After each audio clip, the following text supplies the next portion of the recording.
Here at Blue Ribbon, it's 4 p.m. to 4 a.m. and the chefs line up after their restaurants close. What do they want to eat? Bones. Blue Ribbon Bone Marrow.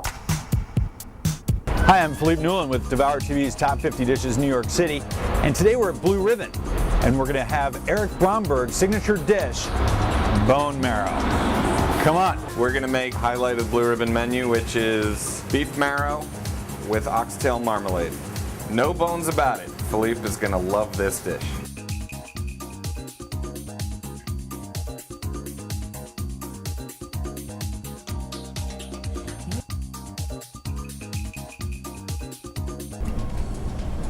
Oh my gosh, look at that. Bone marrow.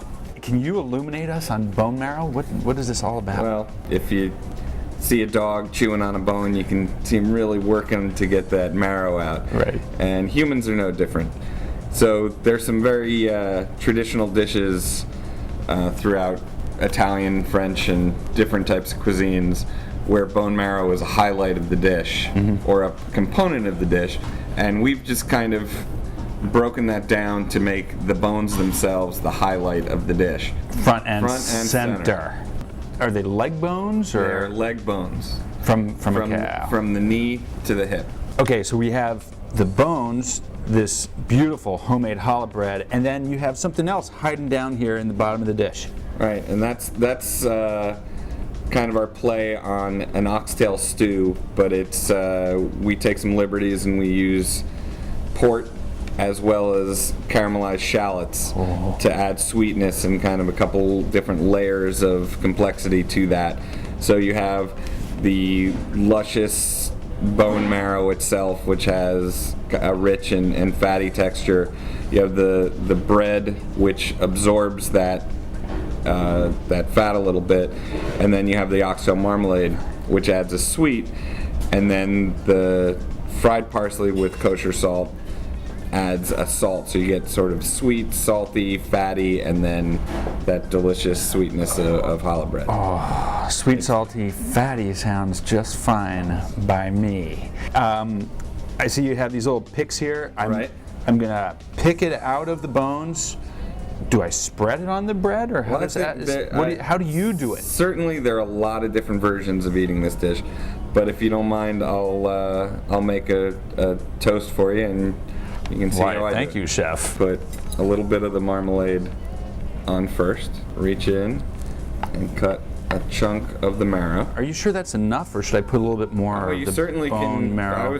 Since it's your first try, I was. Yeah, but I'm not scared. Oh man, the quality of the bread is beautiful. There's sweetness of the carrots with this wonderful meat in the oxtail, and then this gelatinous goodness in the bone marrow, which I'm gonna have to get in here and dig it out. There you go. There's a big hunk of bone marrow. Right. What's the actual preparation? How do you get it to this beautiful state? Well, we put them in the salted water, and then we change the salt water solution about every 12 to 14 hours. Okay. Over 3-day period. Are you kidding me? It takes 3 days? 3 days to appropriately draw out the impurities. Okay. We put them in cold salted water. Okay. And bring them to a boil. As it's arriving at a boil, then we turn the temperature down and let them simmer. Do people come in and say, "Give me the bone marrow"? I'm sure they do. Absolutely. And then do you try and convert some people who might not be all that familiar? You know, we definitely don't push people in a direction they're not comfortable. But we have an awful lot of people who are coming specifically for the bone marrow. Can I do this? I can just absolutely pour it out. There we go. What you have here is bone marrow, folks. Down at Blue Ribbon, it doesn't get any better. Top 50 dishes in New York City. Thanks again. Cheers. Oh man, here I go, more bone. Oh, it's just bone.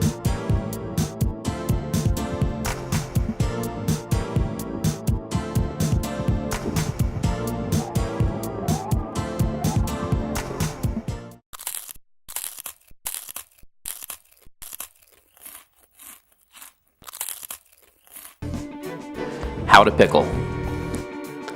Beet, onion, water, vinegar, bay leaf, mustard, garlic, fennel seed, whole peppercorns, salt, sugar.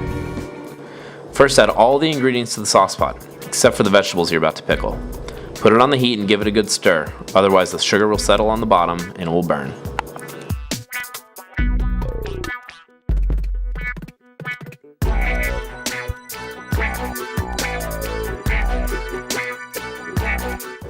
While that comes up to a boil, trim up your beet.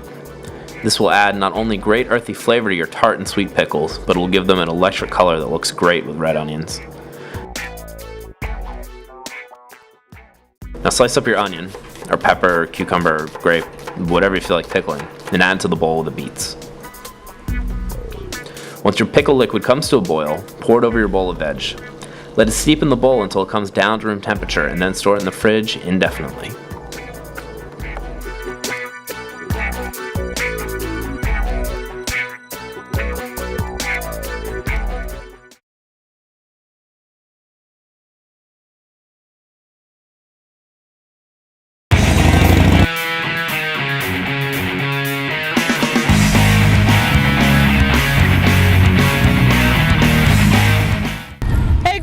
Do you think wine is just for rich people?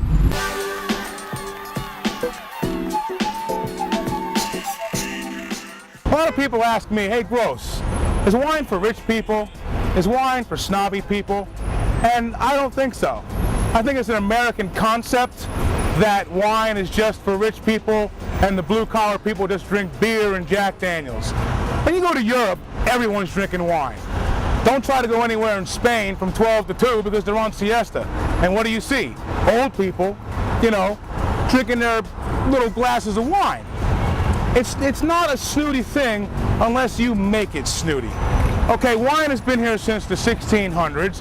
The Norsemen called America Vinland. That's how many vines were here. The player of all players, Thomas Jefferson, the third president of this country, he brought wine into this country. So maybe because wine came into this country on top, and everybody else during the Revolution was drinking whiskey and beer, maybe this came up. Who knows? But I think that wine is snobby if snobby people make it snobby. If it was that perception that people into wine were snobby, I wouldn't get into wine. I was raised in a blue-collar town. You know what I mean? So it was beer, it was Jack Daniels, the snobs drank wine. But one day I opened my eyes and realized that's not the case. So if you want to get into wine, don't think it's just for rich people. I know people that are broke that are snobs. Never let somebody's snobbery or that stereotypical opinion keep you from doing what you want to do. God bless you. Always stay passionate about wine and never be pretentious.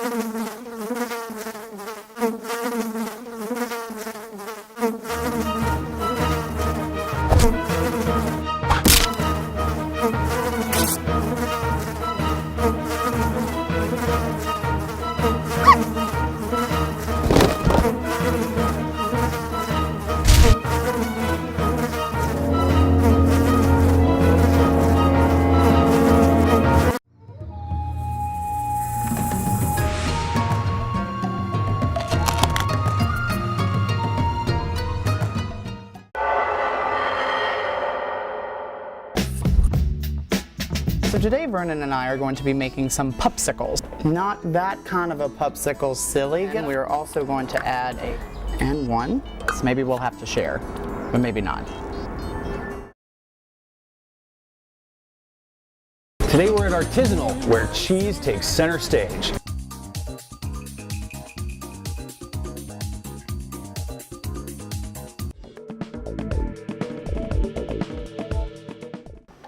Dessert cocktails. Like the postcoital cigarette, it's the perfect topper to an absolutely orgasmic eating experience. And today I've got an arousing drink with a titillating name. The Slippery Nipple. This one's a piece of cake.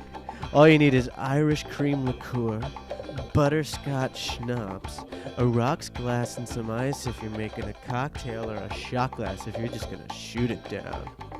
Easy as muff pie, just pour your liqueurs over ice and start lapping it up.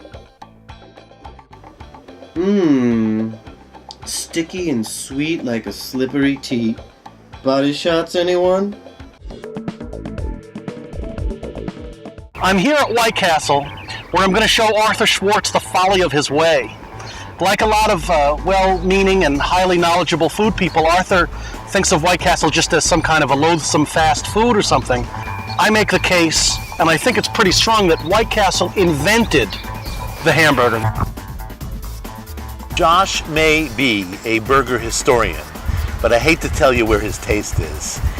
Why he likes, I have no idea why he likes White Castle burgers. To me, at best, it's a study in bread. You know, I'm open-minded. Let's see if Josh can convince me that this is better than I think it is.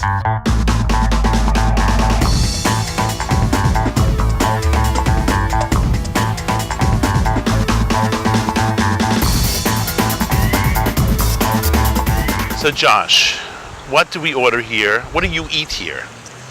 Well, obviously the thing to get here, Arthur, is, you know, it is not a hamburger. When you order the classic standard original product, it's not a hamburger, it is a White Castle. But that's just what you need when you're all hungover. You know, I have trouble with this. You should not be going to a drive-in if you have had too much to drink. You're not supposed to be behind the wheel if you had too much to drink. That was last night. Now I'm ready to... Oh, in other words, we sleep it off and then we go for the slider. Right, but the fact is that you need something that can easily pass through the intestinal wall. And you think this is easy to pass? That's why they call it a slider. That is why they call it a slider. I want to be convinced in my mouth, very okay? Good. You'll see, though.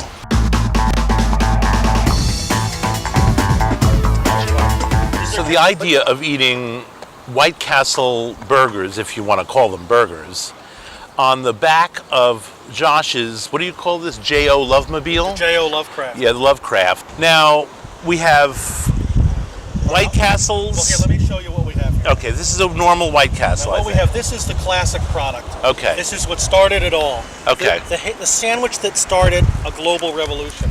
So this is the classic White Castle. This is the classic. The slider. The slider. Delicious. You can't get another hamburger that has this proportion of meat. This really brings into doubt anything you ever say. This is really stupid. This is, you know what I say, the most disheartening thing in my life is watching people enjoy bad food. No, it's good. And this is really bad food. I think it's delicious. Even it is bad, but it's delicious. Where did you grow up? Atlantic City. Did your mother cook? Yeah. Did she cook well? Yeah. And she let you eat these? I was actively encouraged to eat them. Really? This is a refined, delicate dish. This is not about gulosity. This is not about gross feedings. I love refined. Now, if you look at this too, this bread here is totally saturated with grease, so it becomes like a kind of pseudo bechamel. No, the cheese one I'm interested in. The cheese one, if you don't like this. The cheese I might like. If you don't like this. I'm first looking for the place that has the pickle. Because the place that has the pickle and the ketchup is the best spot. You could take one big bite out of this burger and then throw the rest away. No, you should never do that. Now this is the premium product of White Castle. This is an item of absolute voluptuousness. All right? Okay. If you don't like this, I'm absolute voluptuousness. You're irredeemably prejudiced, I feel. You ready? Yeah. 1, 2, 3. Oh. Well, I'm not saying it's as a hamburger. Don't think of it as a hamburger. Think of it as a meat and cheese petit four. It exists apart from... This is by far the best of what we've eaten. But it's still not a hamburger. Like you says, it's a meat petit four. In order to cook good food, you just need to use all of your 5 senses. Sight, what looks good, what inspires you to cook. Touch. How does it feel when you're selecting it? How does it feel when you're cooking it? Is it ready? Hearing. What does it sound like in the pan? How fast is it sizzling? Smell. How does it smell in your apartment? What's that aroma like? Taste. The culmination of all the other 4 senses and your hard work put together. That's why I love cooking. Let's get into it.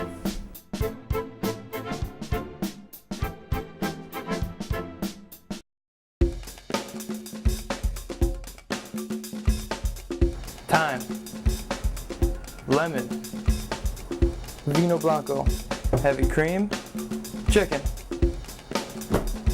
garlic, salt and pepper. Our first step in chicken with 40 cloves of garlic is to break down that chicken. Remove the leg and the thigh from the breast section, exposing the bones by breaking the legs back on both sides, and then we'll slice from the underside to remove it completely. Next, we want to slice along the breastbone with our really sharp knife, following the contour of the carcass of the bird. To separate the thigh and the leg, we cut right along the vein of fat. You see that yellow vein? And we slice right along that, breaks the joint in half without slicing through the bone. Right now, we're going to season the chicken with salt and fresh ground black pepper on the skin side, and we'll throw some canola oil in the pan, get that nice and hot, get it ready for our 40 cloves of garlic. Once that garlic is in the pan, we want to stir it constantly to make sure that the garlic doesn't burn at all. We don't want to impart any bitter flavors to it. Meanwhile, our oven's at 350 degrees.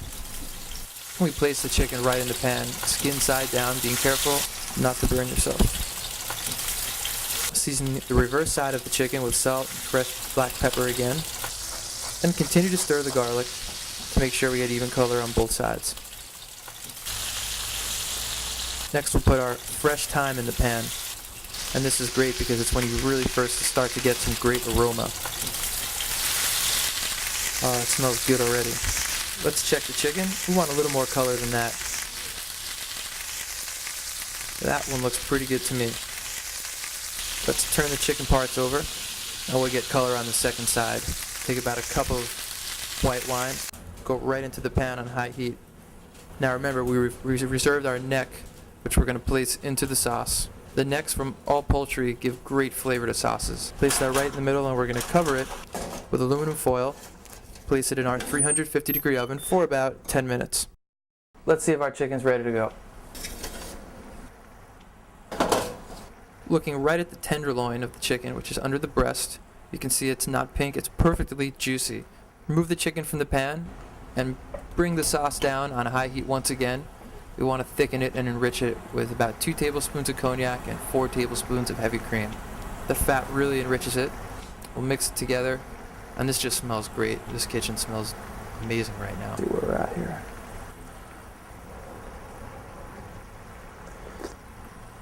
Ah, it's great.